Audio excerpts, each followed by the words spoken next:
धरतीला नमस्कार.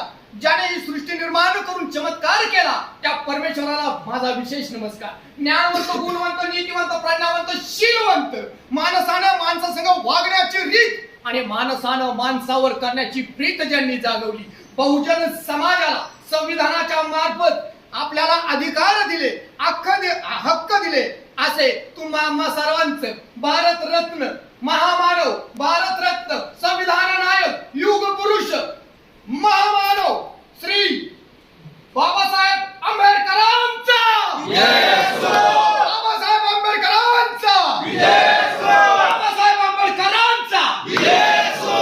तर विजय असो, विजय असो, विजय असो. ज्यावेळेस आपण म्हणतो त्यावेळेस बाबासाहेबांचं वाक्य आहे, जर तुमचं मस्तक सुधारायचं असेल तर पुस्तक वाचली पाहिजे.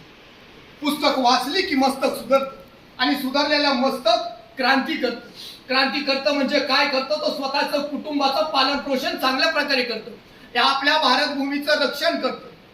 मग आपल्याला खऱ्या अर्थानं जयंती साजरी जर करायची असेल तर राग नका मानून देऊ.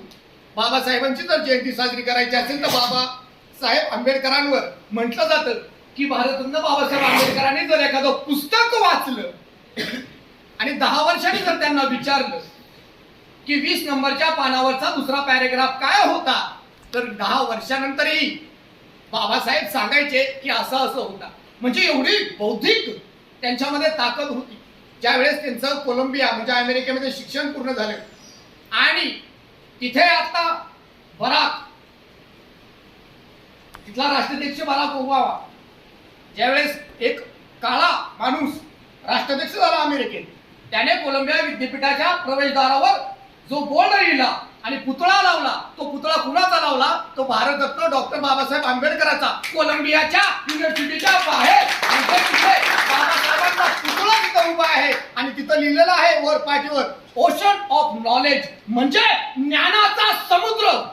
पहा मग, ज्या माणसाबद्दल ज्ञानाचा समुद्र असा उल्लेख अमेरिका जगाच्या महासत्तेत करते, तर मग आपण काय केले? आपण भारतीयांनी बाबासाहेबांचे म्हटलं जातं की बाबासाहेब दिवाखाली बसायचे, 18 घंटे, 16 घंटे अभ्यास करायचे.